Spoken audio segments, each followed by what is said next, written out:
So I reconnected with a student that I haven't seen in a few months tonight, and we spent some time, going over some striking and stuff, and talking violent psychology and theory, and the subject of bone hardening or knuckle hardening came up, and this is a subject that I want to share with you.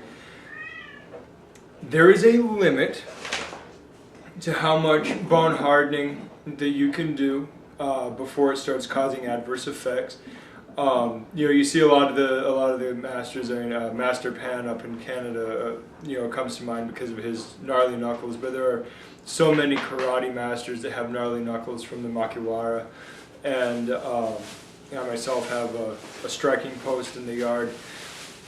And it's important to understand that while hardening practice is valuable, it really is valuable,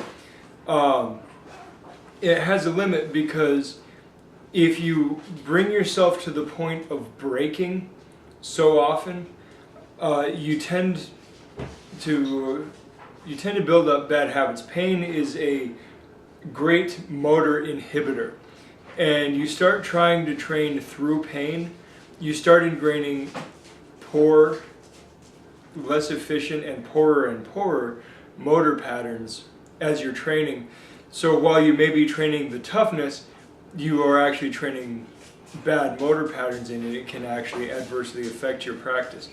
But on the beneficial side, not only does it actually calcify the bones, or over-calcify the bones a bit and strengthen them, you also kind of dull the sensation of the nerves by exposure. Some of it is by actual damage to the nerves, I won't lie. But some of it's just by exposure to the pain and developing that psychological resistance to, I'm hitting something hard, oh no, it's going to hurt. If you're not afraid of it, you hit harder. And that is a massive, massive bonus. You realize that so many people who train in martial arts, their first punch is at 50% power when they hit somebody in a real fight. Why? Because they train at reduced rates for the safety of their training partners.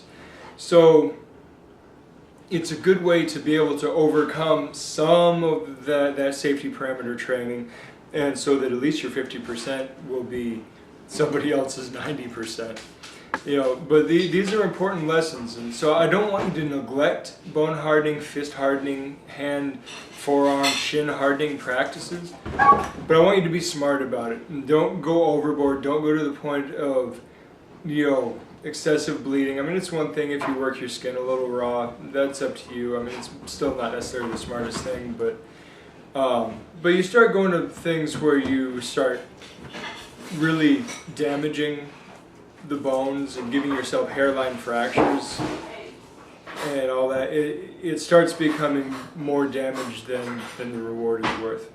So be smart, train hard, and I will talk to you guys later. Good journey.